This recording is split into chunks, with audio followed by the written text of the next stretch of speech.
আজকে জান্নাতে আমার অন্তরে আমার কলবে সবথেকে বেশি আল্লাহ রাসূলকে ভালোবাসে। নবী উত্তর দিলেন আল মারউ মা মান আহাব্বা, যে যাকে ভালোবাসবে তার সঙ্গে জান্নাতে যাবে। জেনে বলুন সুবহানাল্লাহ। আমার হাক্কানি উলামাদের সঙ্গে বন্ধুত্ব রেখেছিল, তাদেরকে নিয়ে জান্নাতে যাও। জোরে বলুন সুবহানাল্লাহ। আরো জোরে বলুন সুবহানাল্লাহ। অনেকে এই কথা শুনে আবার বলবে প্যান্ট পরে শার্ট পরে গুটকা খায়, নামাজ নেই, দাড়ি নেই, টুপি নেই। আরে মাথা মোটা কপাল ফাটা। কাউকে যদি আল্লাহ জান্নাতি দেবো বলে তার প্যান্ট কাল খুলে যাবে, জুব্বা চলে আসবে, পায়জামা চলে আসবে, দাড়ি নেই কাল দাড়ি এসে যাবে, নামাজ নেই কাল নামাজ এসে যাবে, রোজা নেই কাল এসে যাবে। আল্লাহ যদি বলে তোকে জান্নাতি বানাবো, ও পরিবর্তন হয়ে আল্লাহ তাকে তুলবে। জোরে বলুন সুবহানাল্লাহ। আর আল্লাহ যদি বলে কাউকে জান্নাত দেবে না, জিহাদে এক সাহাবী হুজুররা নবীকে এসে বলল, হুজুর একজন আমাদের ভাই খুব সুন্দর লড়াই করছে, খুব লড়াই করছে, তার তরোয়ালের সামনে কোনো জালিমরা দাঁড়াতে পারেনি। আল্লাহ নবী বললেন ও জাহান্নামী। শুনছেন না শুনুন? সাহাবা ভাইরা অবাক হয়ে গেল। লাস্টে যখন মৃত্যু হলো দেখা গেল ও নিজের তরোয়ালে নিজের জানকে আত্মহত্যা করলেন, কেন সে কষ্ট সহ্য করতে পারেনি। তাহলে সারা জীবন করার পরে আল্লাহ যদি বলে তোকে জান্নাত দেবো না, শেষটা ধ্বংস হয়ে যাবে। আর আজকে তুমি যাকে প্যান্ট শার্ট পরা দাঁড়িয়ে না দেখছো, হতে পারে আল্লাহ যদি ভালোবেসে নেয়। কেন গুস্তাখের রাসূল না? এই তোরা গুস্তাখের রাসূল, তোরা নবীর দুশমন। আল্লাহ চাইলে এদেরকে পরিবর্তন করতে পারে। জোরে বলুন সুবহানাল্লাহ। সুবহানাল্লাহ। ইনশাআল্লাহ ইনশাআল্লাহ। এই যে গাছগুলো দেখছেন, গাছ এর দেখুন ডালপালা কত হয়ে আছে দেখুন। আবার একটা গাছ দেখুন ডালপালা কম, আবার একটা গাছ আছে যার ডালই নেই, সেই দূরে দেখুন মনে হয় কি ডাল কেটে ফেলেছে। শুনছেন না শোনেন না? আচ্ছা বলুন তো ভাই, যে গাছটায় ডালপালা বেশি ও বেঁচে আছে, যে গাছটায় ডালপালা কম ও বেঁচে আছে, যেটাই ডালপালা নাই, একটাও ডালপালা নেই, সে গাছটা কি বেঁচে থাকতে পারবে না? জোরে বলো। তিনটে গাছই বেঁচে আছে। কেন বেঁচে আছে? বেঁচে আছে কেন? আরে আল্লাহ তো বাঁচিয়ে, কেন বেঁচে আছে? তার মূলটা ঠিক আছে। তিনটে গাছেরই মূল ঠিক আছে, ঠিক না বেটিকো? এখন যে গাছটায় সব থেকে পাতা ডাল বেশি, ওই গাছটার গোড়ায় যদি গরম পানি দিয়ে মূলটাকে মেরে দেওয়া হয়, ওই গাছটা থাকবে সারা জীবনের মতো থাকবে। কিন্তু বাকি দুটো গাছ, যে গাছটায় অল্প ডাল, কালকে ডাল বেশি বাড়তে পারে না, যেটা একটাও ডালপালা নেই, কালকে ডালপালা বাড়াতে পারে না, তার মূল আছে। এই গাছগুলো হলো আমরা, এই গাছগুলো আমরা। আজকে কারো অল্প ডাল আছে, কারো একেবারেই হয়তো ডাল নাই। যদি মূল থাকে, ডাল গজাবে, অর্থাৎ ঈমান যদি থাকে, ডালপালাগুলো হবে নামাজ, রোজা, হজ, যাকাত, আর কি গজাবে। আর যেটা হলো সব থেকে ডালপালা বেশি, ওর গোড়ায় গরম পানি, তার মানে ঈমান বেরিয়ে গেছে, একেবারে শেষ। শুনছেন তো নাকি? বুঝতে পারছি তো নাকি? তাহলে মূল কোনটা? চাকরি আর ডিউটি। আগে চাকরি পাওয়া, আগে ডিউটি করা। আগে ঈমান আনো, তারপরে ডিউটি হলো নামাজ, রোজা, হজ, যাকাত, দান, খায়রাত। কথা মাথায় ঢুকছে? তাহলে মনে রাখবেন আমি কি বললাম? দুটোই দাড়ি, দুটোই টুপি, দুটোই নামাজি, দুটোই রোজা, দুটোই হজ, দুটোই সবকিছু। একটা যাচ্ছে জাহান্নামে, একটা যাচ্ছে জান্নাতে। নবী বললেন আমার উম্মতের মধ্যে ৭৩ দলে বিভক্ত হয়ে যাবে, ৭২ জাহান্নামী হবে, একটি দল জান্নাতি হবে। ইয়া রাসূলুল্লাহ, হাবিবাল্লাহ, ওই ৭২ দল যে জাহান্নামে যাবে, তাদের মধ্যে কি কোরআনের শিক্ষা থাকবে না, হাদিসের শিক্ষা কি থাকবে না, তাদের মধ্যে কি উলামা থাকবে না, নামাজ, রোজা, দাড়ি টুপি কি থাকবে না? আল্লাহ নবী বললেন সব থাকবে, তারপরও জাহান্নামে যাবে। যেমন দুনিয়া থেকে তীর বেরিয়ে যায়, সব থাকার পর ইসলাম থেকে বেরিয়ে যাবে। ইয়া রাসূলুল্লাহ, কেন? এই যুবক মন দিয়ে শোনো। তখন নবী আমার জানিয়ে দিলেন, তাদের অন্তরে আমি রাসূলুল্লাহ, আমার খাইয়া থাকবে না, আমার আদর সম্মান ভালোবাসা থাকবে না। এই জন্য সব থাকার পর জাহান্নামে হয়ে যাবে। তাহলে বলুন তো দেখি, ওই ৭২ দলের সঙ্গে কি এক হওয়ার দরকার আছে? আমি দেখলেই বলছি যে এক হতে হবে। কিন্তু যার দিকে নবী আছে, সোনা অরিজিনাল না ডুপ্লিকেট চেক করতে গেলে কি লাগে? কষ্টি পাথর। দুটোই মওলানা, দুটোই নামাজি, দুটোই দাঁড়িয়ে, দুটোই রোজা, দুটোই মুসলমান। এটা অরিজিনাল না ডুপ্লিকেট চেক করতে গেলে মুহাম্মদ রাসূলকে লাগবে। জোরে বলুন সুবহানাল্লাহ। সুবহানাল্লাহ। দেখুন নবী কোথায় আছে? শুনছেন তো? জি। তাহলে আমি বলি কিছু ভুল করছি, একটা হাঁকিয়ে না বলুন। যদি ভুল করি আমরা বলুন শিখে নিই। দিদি বলেন যে না, আমি বলবো আসুন। এখন এখন আমার দাদা সেলসিয়াটাকে টুকরো টুকরো করার একটা প্ল্যান চলছে। কেন? এই যে একচেটিয়া আজকের দিন পর্যন্ত 85টা মানুষ, 185টা মানুষ যারা হুজুরকে এখনো ভালোবাসে, জোরে বলুন সুবহানাল্লাহ। সুবহানাল্লাহ। থাকলে যেদিকে যাবে যাবে। তাহলে ইসলাম বিরোধী, ইসলামকে ধ্বংসকারীদের ভয়ের কারণ না টুকরো টুকরো করে দাও। কিভাবে করছে? মসজিদের ইমাম ঢুকছে ফুরফুরা ছেড়ে, কিছুদিন থাকার পরে ইমাম ছেলেদেরকে গ্রুপ করে দিচ্ছে, নিয়ে আস্তে আস্তে তারা হুজুরকে প্রথম তারা হুজুর বলছে না, তারা হুজুরের আওলাদদের সমালোচনা করছে। কথা শুনছেন না শুনেননি? আওলাদদের করতে করতে কলি আওলাদের বলতে বলতে এবারে ঘুরে আস্তে আস্তে তারা হুজুরের ঘোরা কাটছে। শুনছেন তো নাকি? এরকম চলছে। তাই আমি আপনাদের বলবো, খুব ঠান্ডা মাথায় মনে রাখবে,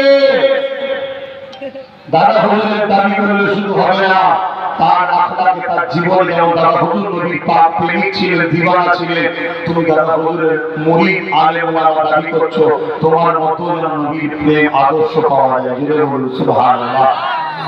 আজকে অনেক ওলামা বেরিয়েছে যারা ওয়াজ করতে করতে আমার নবীকে কি বলছে? হ্যাঁ যুবকরা, শুনছো তো নাকি? বড় হচ্ছে না কথাই না, কষ্ট হচ্ছে। অনেকে আবার বলছে নবী পাক সাল্লাল্লাহু আলাইহি ওয়াসাল্লাম নবীদের সামনে বলছে, হ্যাঁ আমি তোমাদেরকে বলি যে একটা চাকরি দেবো, আগে গরু ছাগলগুলো চড়াও, দেখতে পারি যদি ভালো চড়াতে পারো তারপরে তোমাকে মানুষ চড়াতে দেবো। এই কথাটা কি তোমাদের সামনে বললে পছন্দ হবে? এজন্য বলো, নবীদের সামনে বললে পছন্দ হয়? এমন বেঈমান ওলামা বেরিয়েছে যারা সমাজে বলে বেড়াচ্ছে যে নবীরা নাকি গরু ছাগল চড়াতে। শুনছিলেন?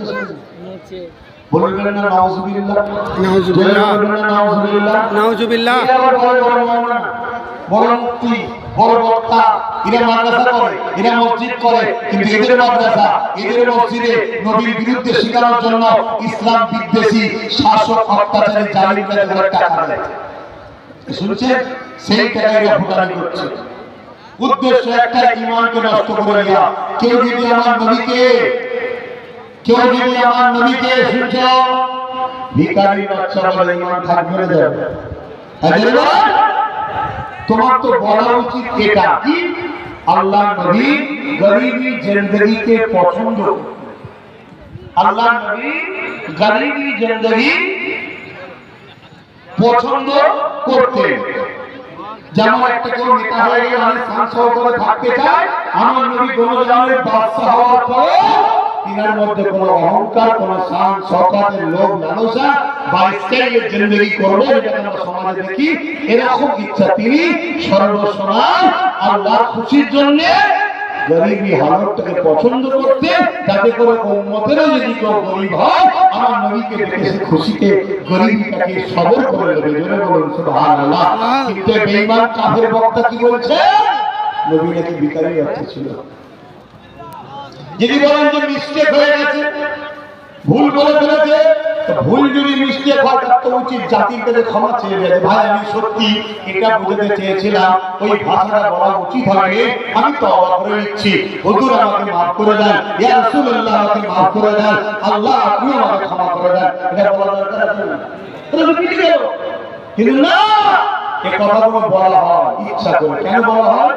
কোন জায়গায় নবীর বিরুদ্ধে কিছু বলবে আর ওখানে যতজন বসে থাকবে ওই কথা শুনে যদি চুপ করে ঘরে চলে যায়, সব করা বেঈমান হয়ে যাবে। এটা মশলা, সব করা বেঈমান হয়ে যাবে। কেন? চুপ চুপ স্বীকৃতি দেয় পক্ষে, চুপ থাকা কিসের স্বীকৃতি দেয়? পক্ষে। ওইখানে যতজন বসে থাকবে ততজন বেঈমান হয়ে যাবে। তা উম্মত যদি বেঈমান হয়, এই বেঈমান কখনো সালাউদ্দিন আইবির মতো 12,000 লড়তে পারে না। এটা বেঈমান বানানো হচ্ছে। তো যা, আমি সংক্ষেপ সময় এই এলোমেলো ভাবে বললাম, তারপর আরো একবার বলবো, ইমাম সাহেব ভাই, উলামা ভাই, আলেম ভাই, যদি আল্লাহর রাসূলের পিয়ারা হয়, নবী যদি আপনাদের কাছে পিয়ারা হয়, আসুন। আমি দাওয়াত দিচ্ছি, সামনে রমজান মাস, রমজান হয়ে যাক, তারাবির পরে, তারপরে শুক্রবার থেকে আমার বাড়িতে আসেন, কথা বলবো, আপনাকে সময় দেবো, আপনার সাথে কথা বলবো, বলে আগামী দিন আমরা সংগঠিত হই, ঐক্যবদ্ধ হই, উদ্দেশ্য একটাই, আল্লাহ নবী রেখে যাওয়া দিনকে বাঁচানোর জন্য। আল্লাহ নবী রেখে দেওয়া দিনকে বাঁচানোর জন্য। কারণ ইসলাম এখন অরিজিনাল আছে, নকল আছে। এই কি বলছে? হ্যাঁ, নকল ইসলাম বেরিয়েছে রে বাবা, নকল ইসলাম বেরিয়েছে। আর এই নকল ইসলাম গুলোকে টিভিতে হাইলাইট করা হয়, আমার নবীর ইসলামকে দেখানো হয় না। আমার নবীর ইসলামের সব থেকে ভালো কাজ হলো ক্ষুধার্ত মানুষকে খানা খাওয়ানো। জোরে বলুন সুবহানাল্লাহ, আরো জোরে বলুন সুবহানাল্লাহ। কথায় কথা বেড়ে যাবে। এখন আমি দোয়া চাইবো, সকলে বিসমিল্লাহ শরীফ, বিসমিল্লাহ আল্লাহু আকবার শরীফ, তিনবার শরীফ, পাঁচবার শরীফ, ইখলাস শরীফ দোয়া চাইবো। ভাই অনেক কষ্ট হয়ে গেল আপনাদের, আমি রাজমুখ করলাম তো নাকি? হ্যাঁ গাজর হলে? আচ্ছা বলুন তো ভাই, আপনাকে যদি মিষ্টি খাইয়ে সুগার তৈরি করি ওটা ভালো, না তেতো খাইয়ে সুগারের হাত থেকে বাঁচাবো ওটা ভালো? কোনটা? তা প্রয়োজন হলে যুবকদের মারতেও হবে, যেহেতু জান্নাতে যেতে হবে একসাথে। বলুন ইনশাআল্লাহ, বলুন ইনশাআল্লাহ। ইনশাআল্লাহ ভাই হোক তুই জাহান্নামে যাবি মানে দু ভাই একসাথে জান্নাতে যাবে, এর জন্য চেষ্টার দরকার আছে না? এতে যদি একটু পিটাতে লাগে পিটাতে হবে, কিছু করার নেই। এই মুরিদ যে হবে তার সাথে আপনার সিদ্দিকীর সম্পর্ক, যে এটা সহ্য করতে পারবে না তার সাথে আমার সম্পর্ক নেই। তো তার সাথে আমার কি সম্পর্ক? তুমি বলছো দাদা হুজুরের আমরা মুরিদ, দাদা হুজুরের মুরিদ, দাদা হুজুরের সিলসিলা অনুসারী, তোমার পীরের আওলাদ তোমার ভালোর জন্য তোমাকে বুঝাবে। হ্যাঁ, তুমি কোন মুনাফিকের পাল্লায় পড়বে দাদা হুজুরের আওলাদের কথাই ভুল বুঝে সমালোচনা করছো? তোমার যদি মনে হয় কোরআন হাদিসের প্রকাশ্য বিরোধী করছে কোন দাদা হুজুরের আওলাদ, তাহলে তোমার উচিত হবে তার থেকে দূরে সরে যাওয়া। কিন্তু তার সমালোচনা করার অধিকার তো না, মুরিদের তো অধিকার না। অন্যজন করতে পারে, সে মুরিদ নয় করতে পারে, তুমি করো কি করে? এগুলোকে মান্যতা দেন, না হয় ক্ষতি হবে। এলমে মারিফাত কি জিনিস আমরা ভুলে গেলাম, এলমে মারিফাত কি জিনিস ভুলে গেলাম। তো যাক আমি সংক্ষেপে একটাই কথা বলবো, আমাদের জান দিয়েছেন কে? জোরে বলো। এই যে নিঃশ্বাস টানছি কে দিয়েছে? জোরে বলো। আল্লাহ দিয়েছে। হ্যাঁ, এই নিঃশ্বাসের দাম কেউ দিতে পারবে? এই কথা বলে 10 মিনিটের পুরো জিন্দেগিটা দিয়ে ঋণ শোধ করতে পারবে? হ্যাঁ পারবে। তাহলে আজকে 50টা লোক হাত তুলে বলুন আল্লাহর ঘরের জন্য 500 কোটি টাকা দিতে পারবে। নগদ থেকে নগদ দেবেন, না নাম লিখে দেবেন। 50টা লোক দেখি কারা কারা দিতে পারবে। নিঃশ্বাস চালাচ্ছে আল্লাহর ঘরের জন্য মাত্র 500 টাকা দিতে পারবেন না? 50টা লোক বলবো হাত। এই বসো না, বুঝে যাচ্ছে না তো কে দাঁড়িয়ে কে বসে? একটা 50টা লোক হাত তোলেন। 2, 3, 4, 5, 6, 7, 8, 9, 10, 11, 12, 13, 14, 15, 16, 17, 18, 19, 20, 21, 22, 23, 24, 25, 26, 27, 28, 29, 30, 31, 31টা হয়েছে। আপনি দেবেন 32, 33, 34। যে নগদ আছে দেবেন, হাত নামান। 34টা ডাব্বা দাঁড়াতে হবে। 34, 35 হয়েছে, হাত নামান। আর 15টা দরকার, নতুন করে 15 জন হাত তুলেন। 36, 37, 38 নম্বরে কে আছে? কে 38 নম্বর হাত তুলবে? নিচে পাঠানো নাম তাও শুনলে 38 নম্বর আগে হাত তুলেছিল। 38, 39, মাশাআল্লাহ মাশাআল্লাহ, নারে তাকবীর। আর একটা হলে 40 হয়ে যাবে। কে আছে লম্বা হাত তোলো? 40, 41, মাশাআল্লাহ মাশাআল্লাহ।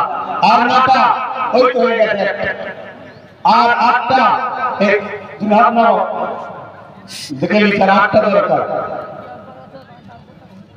8টা দরকার। যার নগদ হাতে চলে আসে, নগদ 500 টাকা যারা হাত তুলেছিল তারা অন্য কেউ আসবে না। যারা ওই নগদ হাতে 500 টাকা হাত তুলেছিল তারা আসবে, অন্য কেউ আসবে না। এটা হুকুম করবে, শুনতে হবে। কথা কোনো মানবে দেখেন এখানে। আর 8টা ভাই হাত তুললে একটু খুশি হয়ে যায় আমি। এই 8 জনের মধ্যে প্রথম কে হাত তুলবে? দেখি কার দিল কাঁদে আল্লাহর জন্য। মাত্র 500 টাকা রে বাবা। কোথায় কে আছে? ওই তো একটা হাত তুলেছে, ওই একটা হাত তুলেছে, দুটো একসাথে বলুন মারহাবা। আপনারা বলুন মারহাবা। নারী দিবে। আর 6টা, আর 6টা জলদি করে বলুন একটু। একটা হাত তুলেছে দেখো, মাশাআল্লাহ। আর 5টা, আর 5টা একটা হাত তুলেছে, মারহাবা। নারে তাকবীর,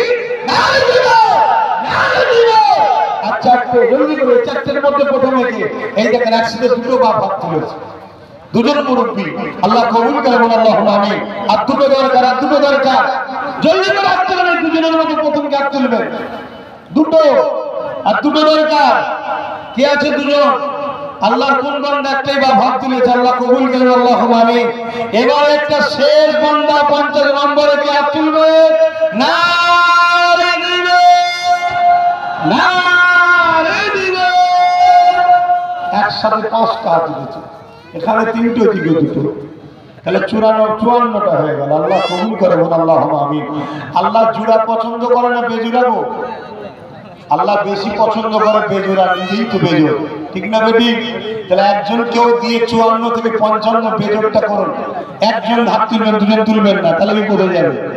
ও বাবা, একসাথে দুটো হাত তুলে দিয়েছে, 55 56, সেই জোড়া হয়ে গেল। তারা একটা তুলুন না কেউ, একটা তুললে 57 হবে, তাহলে মিটে যাবে, বেজোড় হবে। কে আছে একজনকে হাত তুলে? আর দেখেন ওখানে একজন, এখানে একজন, 58 হয়ে গেছে, দেখবেন সেই জোড়া হয়ে গেল। একজনকেও বেজোড় তোলে, একজন। আরে আল্লাহর ঘরে উঠছে, আপনারা খুশি না বেজা? একজনকে, ওই একজন এখানে, 3জন উঠে গেছে, 3জন উঠে গেছে। 7টা হয়ে গেল, সেই জোড়া বেজোড় হচ্ছে না, 61 করতে হবে তাড়াতাড়ি। একজন হাত তোলে, একজন, দুজন তুলবে, সময় চলে যাচ্ছে। সকালে উঠে চলে এসেছি, খাওয়া নেই, দাওয়া নেই, 2 ঘন্টা হাত করে বললাম, রাগ মুখ করে। যদি মজলিসটা ঠিক রাখতে আরো অনেক কিছু আজকে তোমাদের শিখাতাম, কিন্তু তোমরা তো মজলিসকে ছেড়ে দিয়েছো। লোক আল্লাহ করা অনেক হয়েছে, এখানে একটুখানি, ওখানে একটুখানি, এখানে কি? হ্যাঁ, কে উঠেছে? একজন হাত তুলেছে, ওখানে একজন হয়ে যাবে, 62, দুজন বন্ধু হাত তুলে 62। 61টা কি একটা তো হচ্ছে সিঙ্গেল হাত, 63। আচ্ছা ঠিক আছে, যারা হাত তুলেছেন আপনারা দিবার নিয়তি হাত তুলছেন তো?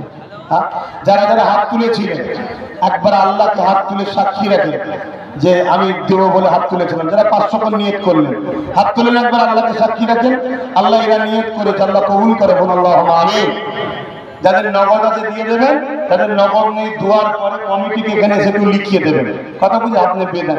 আমার আর একটা দরকার রে বাবা, আর কেউ তুলবি না, এখানে একটা জয় গেছে, সেই বাইরে বাইরে কিন্তু হাত তুলছে আল্লাহর ঘরের জন্য। হ্যাঁ, কিন্তু ওর এই দিকটা তো ভালো আছে নাকি?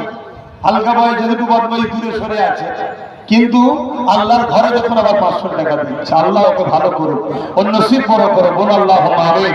সেই দেখুন একসাথে কথা হলো, 66টা হয়ে গেল না, 66টা 66 হয়ে গেছে, বেজোড়া হচ্ছে না। একটা কেউ দাও না ভাই, একটা সিঙ্গেল তোলো, সিঙ্গেল তোলো, কেউ সিঙ্গেল তোলো। দেখেন এখানে সিঙ্গেল তুলেছে, সেই কারেন্টের পোস্টারে দেখেন আমার মৌলানা সাহেব ভাই হাফিজ সাহেব মৌলী সাহেব হবে মনে হচ্ছে, চেহারা তো বলছে হাফিজ সাহেব মৌলী সাহেব হবে।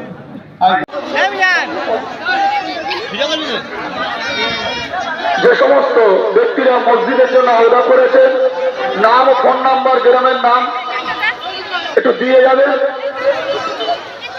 নাম্বার, ফোন নম্বর দিলে হবে, নাম ও ফোন নম্বর দিলে আমরা যোগাযোগ করে নেব। মসজিদের কাজ চলছে ইনশাল্লাহ।